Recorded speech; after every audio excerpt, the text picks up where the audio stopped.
Whoa. I've never seen anything like that. What the actual... When I look in the sky at night nowadays, I've got the knowledge that I didn't have before. I don't know what that was. That there's something out there and it's real. When this whole thing started, I tried to tell people about it. No one believed me. But now I do have evidence. Some of this is going to be hard for me. They encountered something over the sky. Most sightings of UFOs can be explained. Oh my gosh. Only a small percentage can't be. It was giant, quiet, and it was amazing. Within less than a second, crosses right in front of me. Poof, and it's gone. And then, bam, the New York Times story, it changed everything. This is it. This is when the government is going to reveal the truth. Oh my gosh. It was a bombshell, right? That's what it was. Whether you accept it or not, some people actually saw this stuff. People are actually going to believe us now.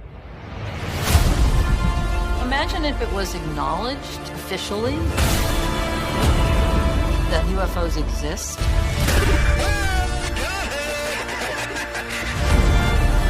Our own divisions would suddenly feel so much smaller. It was dark money. Even members of Congress don't know it's there. This is too big to turn away from. There's something in our skies, and we don't know what it is, but there's something coming. The world needs to get ready for what's about to happen.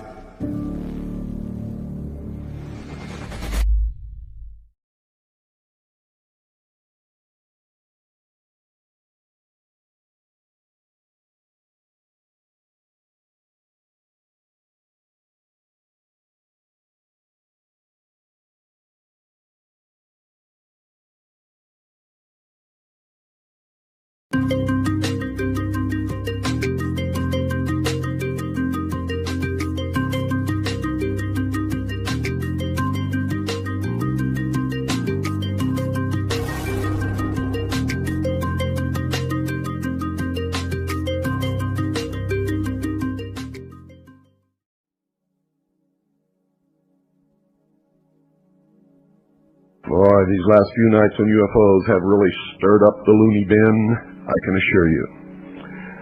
Got a letter from somebody named Lita, and a few other letters from people castigating me, saying that I chickened out.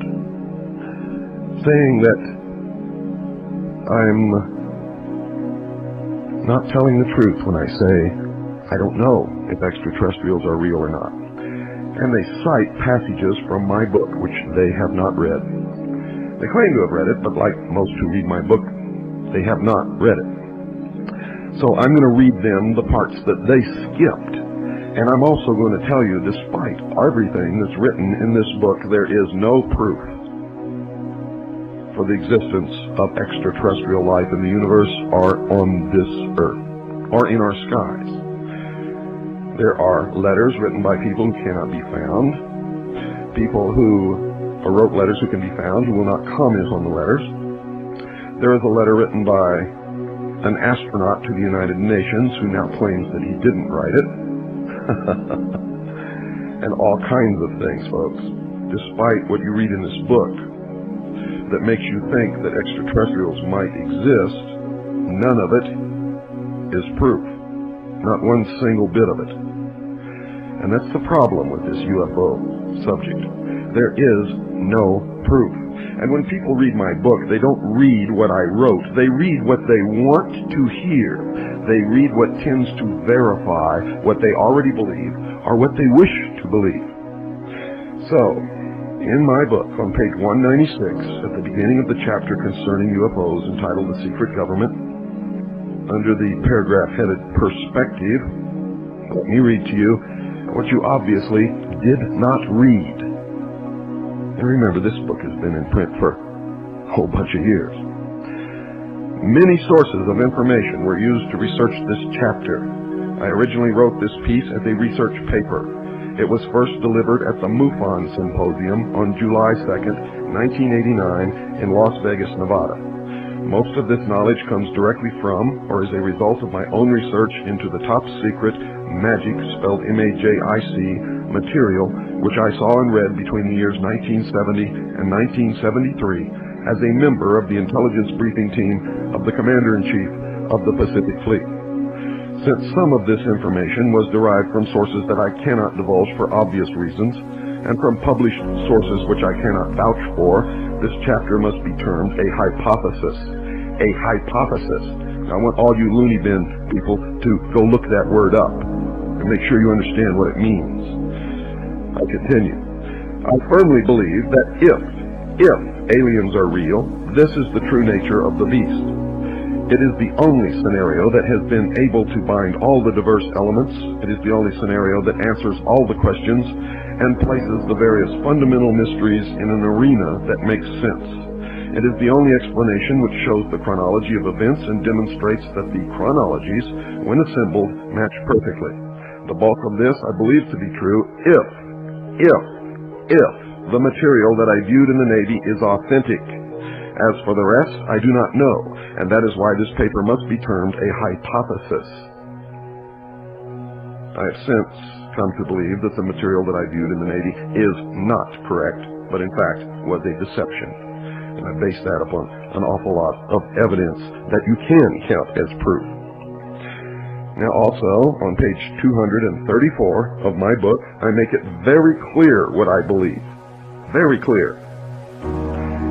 In conclusion, number 5, at the end of this chapter on page 234, I say, and I quote, "There is always the possibility that I was used, that the whole alien scenario is the greatest hoax in history, designed to create an alien enemy from outer space in order to expedite the formation of a one-world government. I have found evidence that this could be true. I have included that evidence in the appendix. I advise you to consider this scenario as being probable." End quote. Now, I can't make it any clearer to you little loony cuckoos out there who want to run around and quote my book as proof that extraterrestrial life exists and is visiting this planet. You're off to a rocker. You haven't read my book, and you're doing yourself, me, and everyone else an injustice when you do that. Just recently, there was an article in the Village Voice in New York City, which makes the same claims. Whoever wrote the article claims that he researched me, researched my book and material that I do, and he has not. He's a liar. He's done no research at all. He claims that I say that extraterrestrials are real, and that they're in an agreement with the United States government, and that they're mutilating animals and human beings and all of this kind of stuff.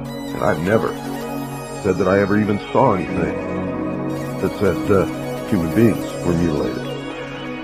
So, folks, I just wanted to get that out of the way so that we can dispense with those wacko, ridiculous idiots out there who claim that they read my book and did not read it, in fact, at all. They went through it and picked out what they wanted to believe and read it. And then they quote me as being proof of the existence of extraterrestrials, and it's not true. I don't know if extraterrestrials exist in the universe or here. Due to the vastness of the universe, I would never make any kind of a claim that they do not exist. I do know this. If they do exist, they're not bothering us. And if they are visiting this Earth, they are not a threat to the national security, just as the government says. And they're not running around mutilating cattle. They're not killing human beings. They're not the ones manipulating us into a one-world government. But instead, if they exist and if they are visiting this Earth, they're being used to propel us into a one-world government. But I don't even think that's the case. I believe that what's flying in our skies is of human origin. And I can present a pretty good case for that. A case that's very hard to refute. However, no one on the face of this earth can present a case for the existence of extraterrestrial life, much less their visitation to this earth. All the so-called proof that these people talk about is nothing but innuendo, unsubstantiated claims, a total 100% complete lack of any kind of physical evidence whatsoever. In fact, several people have offered as much as $1 million to anyone on this earth who could come forward with proof of extraterrestrial life. No one, not one person on the face of this globe, and all of these wacko UFO people know about these rewards that have been offered. Not one single person has stepped up to present 1 ounce of proof. And the reason they don't, ladies and gentlemen, is because there is none. Because if there was some proof, in the extensive amount of research that I have done, I would have come across it. And that $1 million would be in my pocket at this very instant.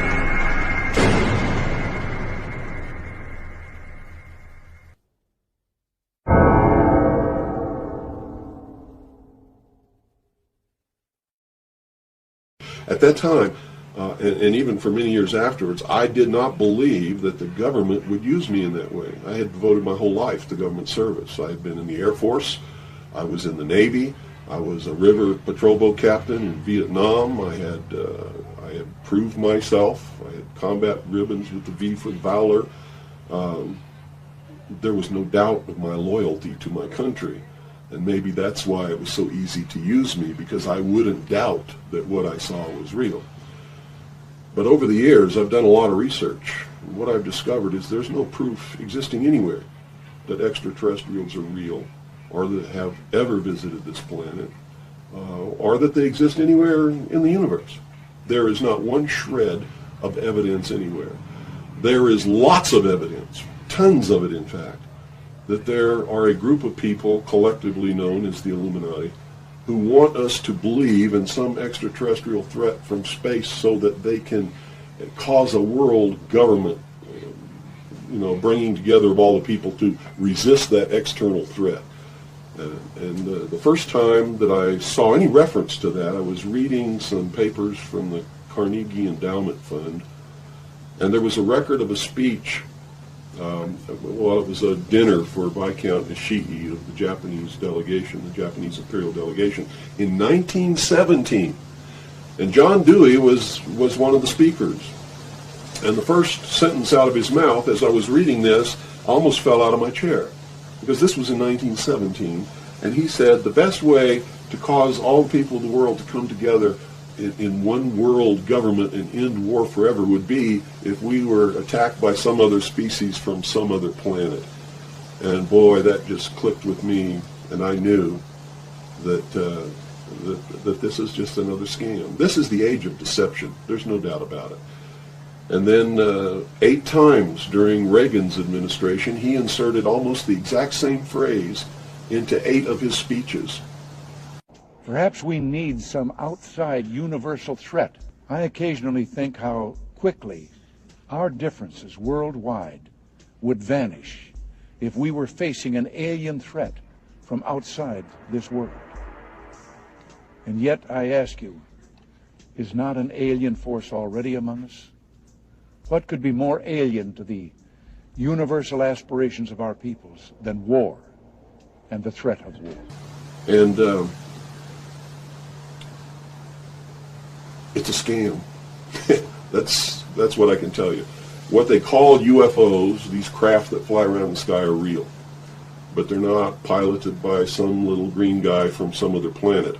They're owned and operated by the United States of America for one, the Soviet Union for another, probably Great Britain, Canada. I think the first really operable ones were probably manufactured in Western Canada, in the wilderness, in a place especially built to create those machines, like we created the Manhattan Project, and the same kind of secrecy surrounded it. So the technology is real. It's been kept secret, and it's been used to promote this concept that there's an alien threat to this Earth.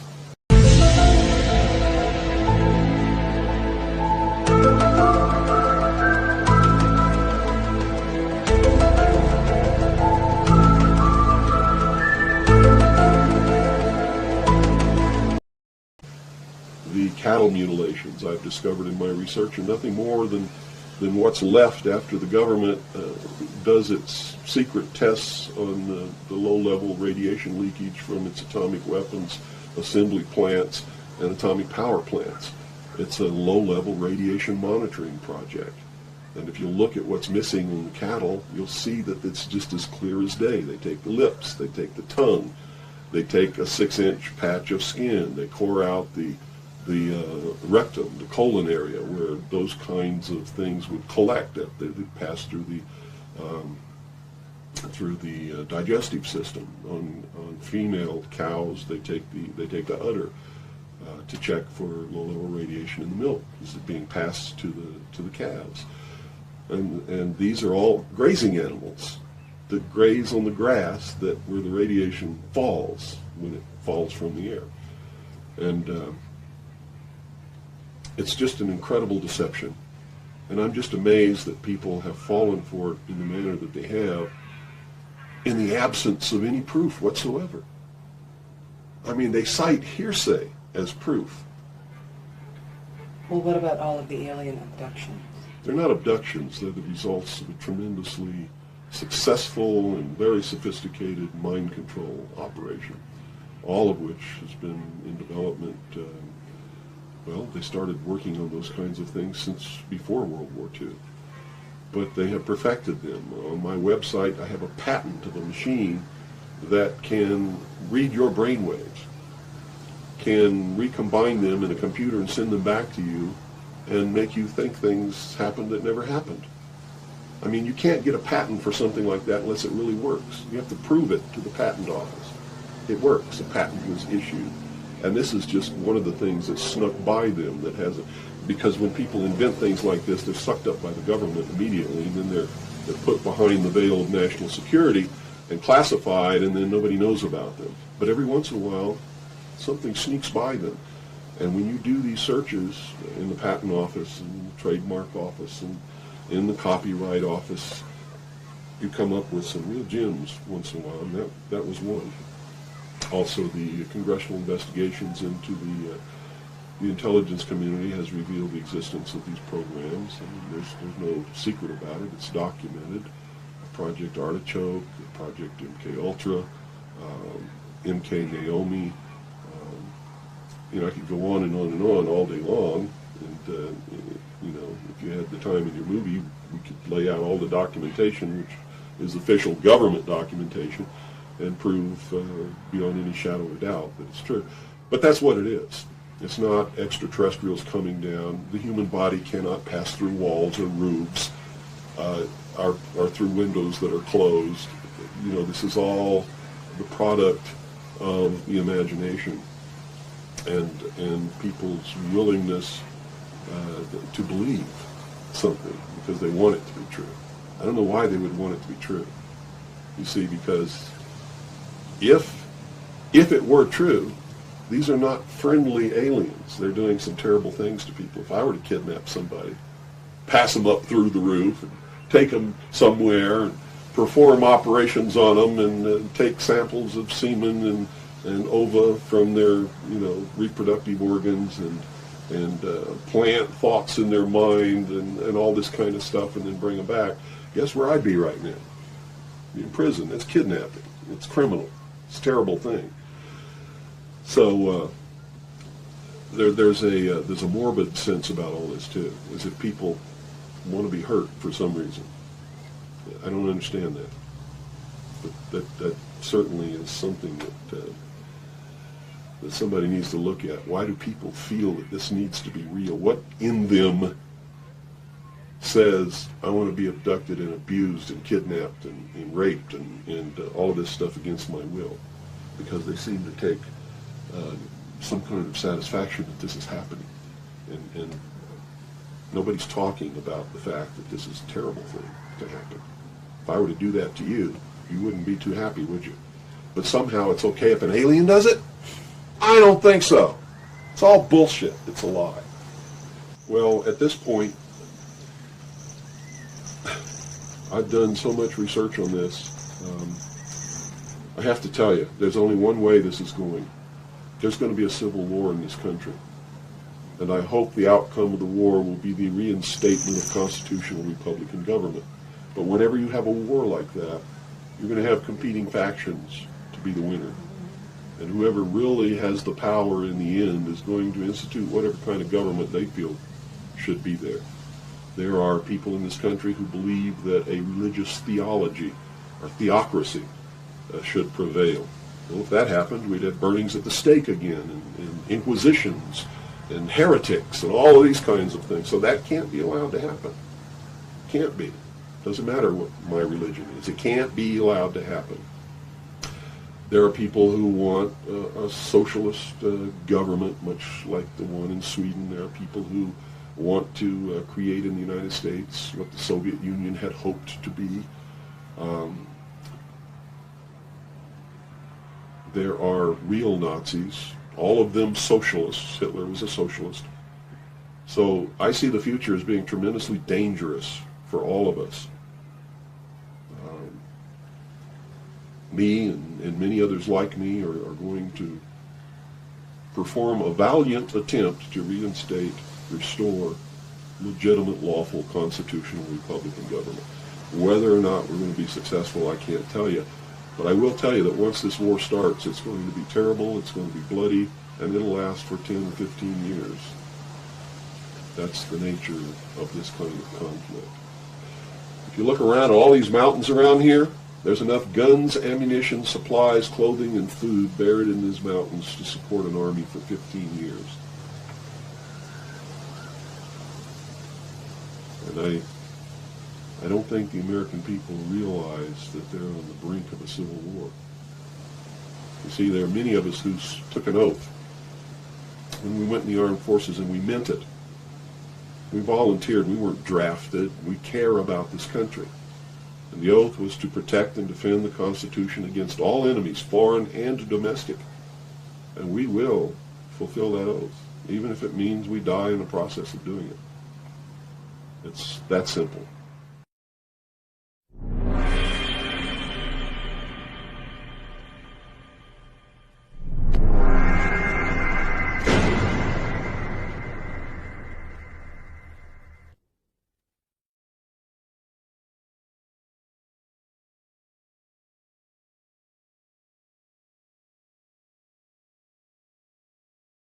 Well, thank you very much for speaking to us, Michael. We're just wrapping down here, and it's really interesting about all this UFO stuff. To tell you the truth, when I first heard about what you're doing, I thought you were saying, aliens crashed, we stole their craft, and we have the technology, and people are allowed to be plucked from the Earth.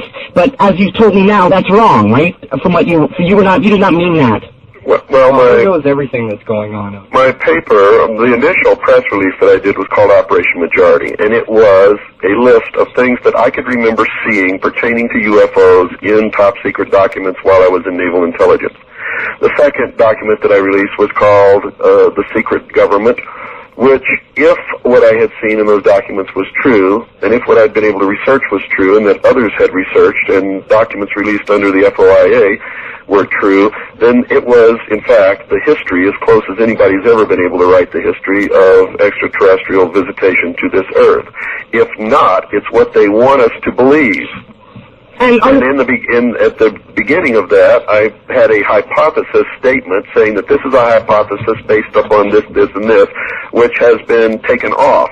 And at the end, I had 5 conclusions. Number 5 was the fact that this could be the greatest hoax in the history of the world, designed to create an alien threat that does not exist to bring about a one-world government, which has also been removed.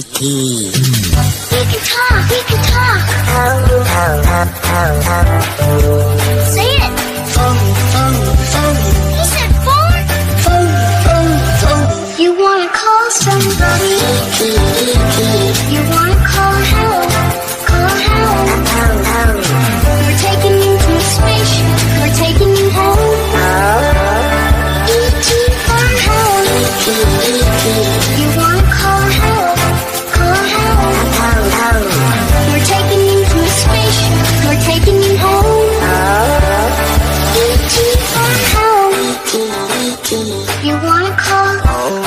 E.T. Here he is!